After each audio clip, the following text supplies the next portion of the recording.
आज के मॉडर्न ज़माने में जितनी लड़ाइयाँ लड़ी जानी है या लड़ी जा रही है, उसमें अनमैन्ड एरियल व्हीकल मतलब ड्रोन का क्या इम्पोर्टेंस है, ये मुझे बताने की आवश्यकता नहीं है।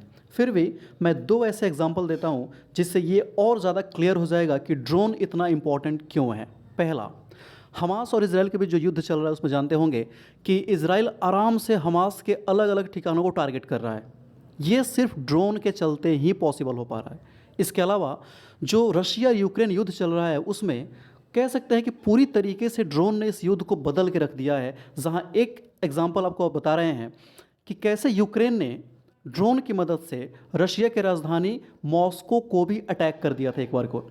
तो समझ सकते हैं कि ड्रोन आने वाले टाइम में या आज के टाइम पे कितना ज़्यादा इम्पॉर्टेंट है। लेकिन दुख की बात ये थी कि इतना इम्पॉर्टेंट होने के बाद भी भारत ड्रोन के डेवलपमेंट के मामले में कहीं ना कहीं पीछे रह गया था। In compare to Russia, in compare to America, China, even Turkey, हम बहुत पीछे रह गए थे।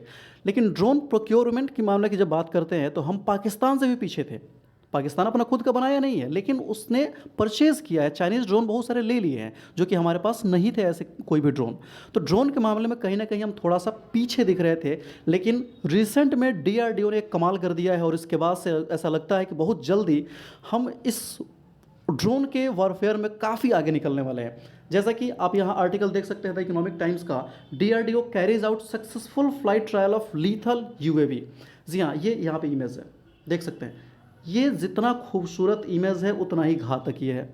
आपको और हमें देख के अच्छा लग रहा होगा, लेकिन जो दुश्मन देख रहे होंगे ना, उनको काफ़ी तकलीफ पहुंचेगी इस इमेज को देख के, क्योंकि ये कब आया, कब शूट किया, कब निकल गया, पता ही नहीं चलेगा। ये एक प्रकार का स्टेल्थ ड्रोन है। जी हाँ, जिसे किसी रडार से डिटेक्ट नहीं कर सकते हैं। टेललेस है, इसकी पूंछ देखिए, पूंछ बिल्कुल है ही नहीं। ये टेललेस ड्रोन है। जो दुनिया भर में कुछ ही देश हैं जिनके पास ये टेक्नोलॉजी है ऐसे ड्रोन को कंट्रोल करने की, जो कि अब डीआरडीओ ने सक्सेसफुली इसको टेस्ट कर लिया है। जैसे कि आपको बता रहे हैं कि डीआरडीओ ने कर्नाटका के एरोनॉटिकल टेस्ट रेंज जो चित्रदुर्ग में है, वहाँ पे ये फ्लाइट टेस्ट किया था। और ये इस पूरे इसकी दूसरी डेमोन्स्ट्रेशन थी। जो हम घातक अपना ड्रोन तैयार कर रहे हैं, उसके लिए जो हमने एक प्रोटोटाइप तैयार किया था, उसका ये दूसरा ट्रायल था, जिसमें हमने कोशिश किया कि कैसे अगर एक उड़ता हुआ ड्रोन है उसको अपने कंट्रोल में रख सकते हैं, कंट्रोल लॉस होने के केस में हम क्या कर सकते हैं। वो सारी चीज़ें हमने यहाँ पे ट्रायल कर लिया है और रिजल्ट्स एकदम हमारे लिए परफेक्ट सामने आए हुए हैं। देख सकते हैं, ये जो इमेज यहाँ दिख रहा है ना, ये ऑब्वियसली हमारा ये ड्रोन नहीं है, ये है अमेरिका का B2 बॉम्बर। B2 बॉम्बर है अमेरिका का, दुनिया का सबसे भयंकर बॉम्बर माना जाता है ये। और हमारा ये जो है ना ड्रोन है, जिसको हम तैयार कर रहे हैं, जिसको डीआरडीओ तैयार कर रहा है।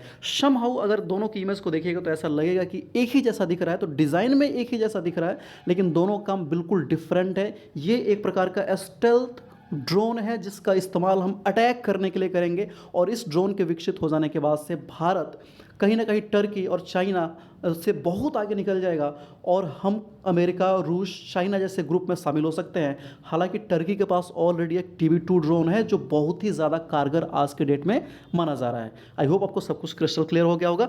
Thank you for watching, thank you very much.